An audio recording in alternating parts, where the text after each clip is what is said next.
এখানে -7কে 5 দ্বারা ভাগ করলে কত ভাগশেষ থাকবে এই ভাগটা আমরা করব। তো এই ভাগটা করার জন্য আমরা সংখ্যা রেখার সাহায্য নেব। এখানে সংখ্যা রেখাটা আঁকছি। এখানে হচ্ছে 0, এদিকে +1 +2 +3 4 5 6 7 8 9 10 +1 +9 +10, এদিকেও -1 2 3 4 5 6 7 8 9 10 -1 -9 -10। ঠিক আছে, এই দিকটা হচ্ছে বড়, এই দিকটা হচ্ছে ছোট। এখন আমরা ভাগটা করব, -7কে 5 দ্বারা ভাগ করব। -7 ডিভাইডেড বাই 5। ভাগের নিয়ম অনুযায়ী ভাগফলে আমরা এমন একটা সংখ্যা বসাবো যে সংখ্যাটা এই 5টার সাথে গুণ করে গুণফলটা যেন -7 থেকে বেশি না হয়, -7 সমান হবে অথবা -7 থেকে কম হবে। তাহলে আমরা কি প্রথমে আমরা 1 থেকেই শুরু করি। ঠিক আছে, যে কোনো ভাগের ক্ষেত্রে তো 1 বসালে কত হচ্ছে দেখি, 5 1 5 হচ্ছে এবং সেটা +5। এই যে +5 -7 থেকে বেশি না কম, এখানে দেখো এইখানে আছে -7 +5 আছে এই জায়গাতে, তাহলে +5টা বেশি মানে এখানে 1 বসবে না।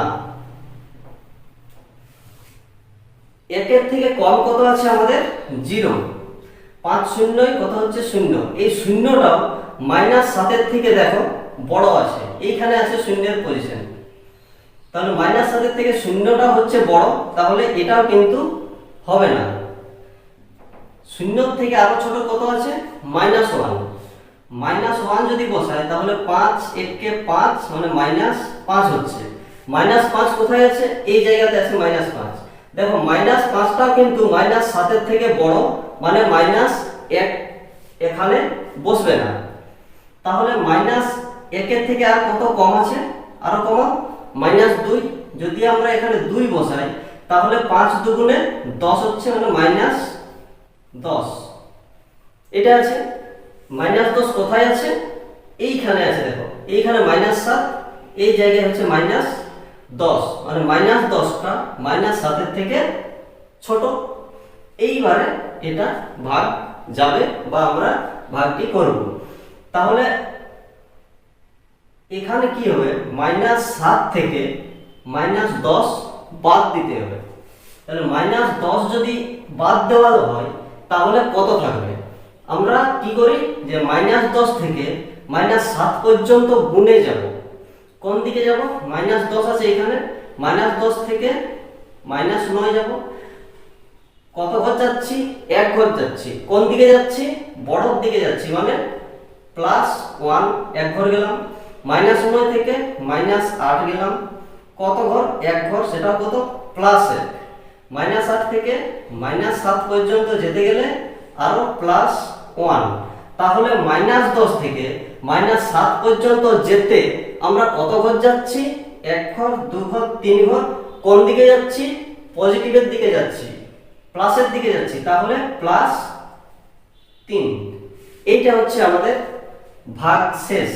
দেখো এই +3টা 5 এর থেকে ছোট, এইটা হলো ভাগ শেষ। ঠিক আছে, এটা হলো আসল নিয়ম। আমরা অনেকে কি করি, বীজগণিতের ক্ষেত্রে দেখেছি, এটা হয়ে গেলে আমরা এই সাইনটা চেঞ্জ করে দিই, এটা প্লাস করি মানে এটা হয়ে যায় -7 আর +10 মানে এটাতে কত হয় +3 আসছে, এটা সরাসরি। ঠিক আছে, কিন্তু অ্যাকচুয়ালি নিয়ম -10 থেকে -7 পর্যন্ত যেতে আমাদের কত ঘর যেতে হচ্ছে, +3 ঘর যেতে হচ্ছে, এবং এটাই হচ্ছে ভাগশেষ। আশা করি বুঝতে পেরেছো।